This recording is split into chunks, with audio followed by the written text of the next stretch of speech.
Hello everybody. In this video report, we will be going into detail on some of the fundamental principles and questions that go into the idea of buoyancy force. We will discuss Archimedes' findings, his principle, and the equations associated with the buoyancy force. We will analyze a partially submerged object by weighing the amount of fluid it displaced. Afterwards, we will discuss how fish and humans float and sink in water when fully submerged. This video report discusses the details of some of the fundamental principles and questions of buoyancy force. Archimedes' principle was found by Archimedes of Syracuse and states that any object wholly or partially immersed in a fluid is buoyed up by a force equal to the weight of the fluid displaced by the object. Archimedes found this by simply taking a bath. He supposedly ran around the town naked yelling "Eureka" because he was so excited, something Dr. Chang would do on his Sunday evenings. If I take this weighted onion and put it into this full dish of water, the amount of water that falls out of the dish will weigh the same as this weighted onion, and the volume of the water will be equal to the amount of water that was displaced by the onion.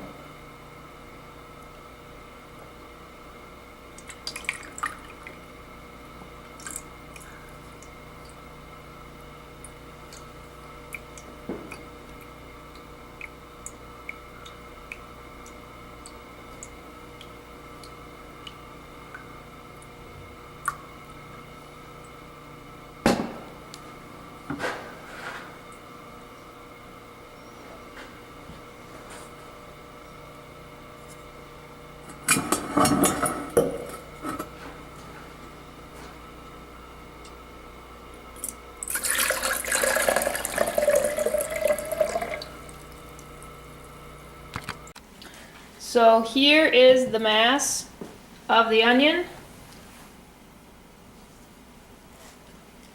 389.01.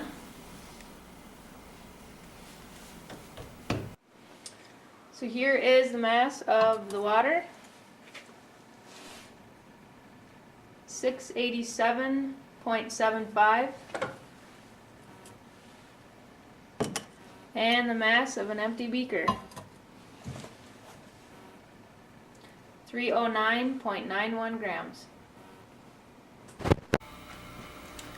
So the density of aluminum foil is 2,700 kilograms per meter cubed. As you can see, the density of water is about a third of that.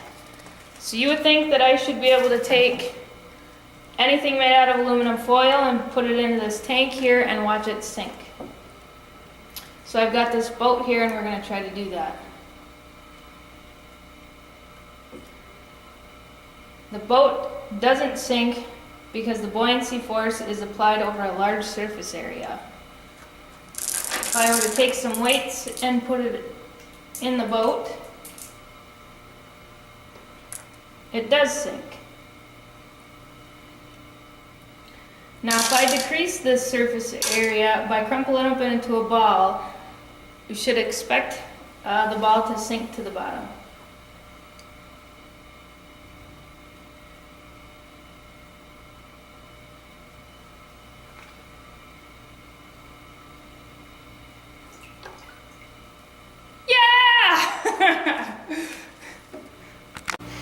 With the use of a water tank and a graduated cylinder, we can show that the pressure of water increases with depth. Starting with approximately 100 milliliters of air at atmospheric pressure,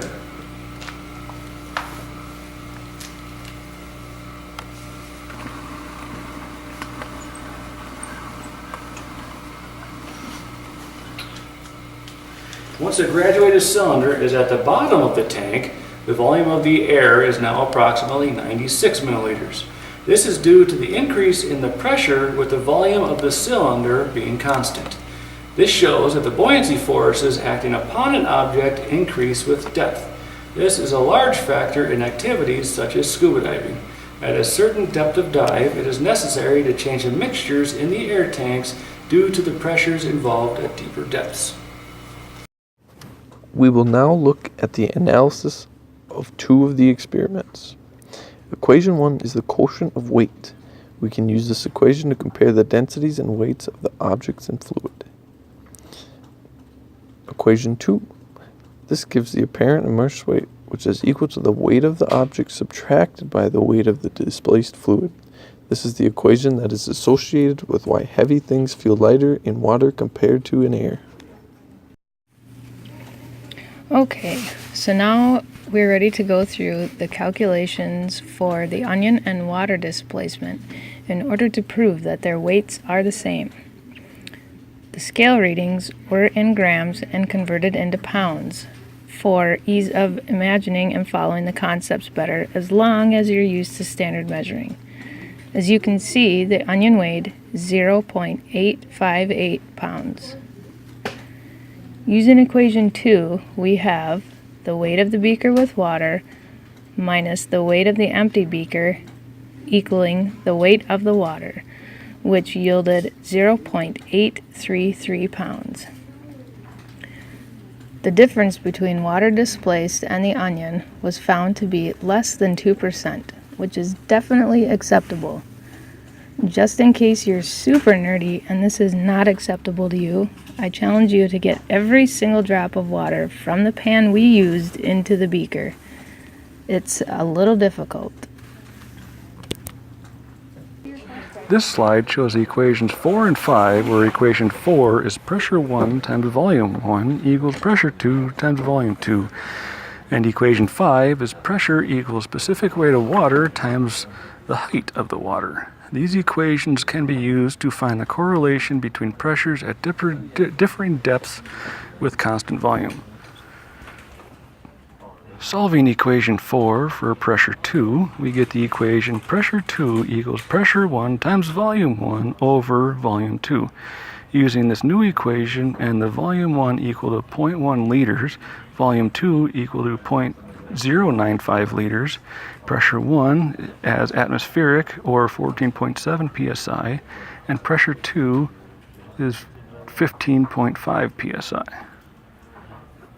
Using equation 5 with the calculated pressure 2, the depth of the tank can be shown to be about 1.8 feet. This shows us that finding the pressure changes according to depth can be easily calculated. Also, the depth at which the pressure was calculated when using the constant volume vessel.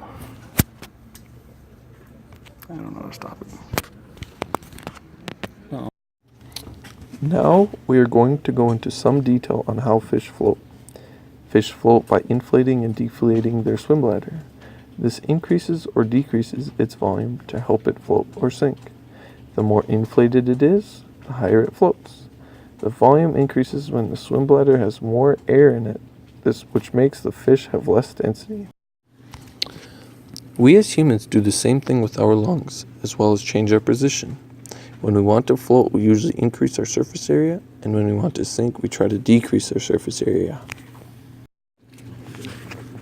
Archimedes was the co-founder of buoyancy force, and because of him, we have been able to understand a lot of things with his principle, including displacement.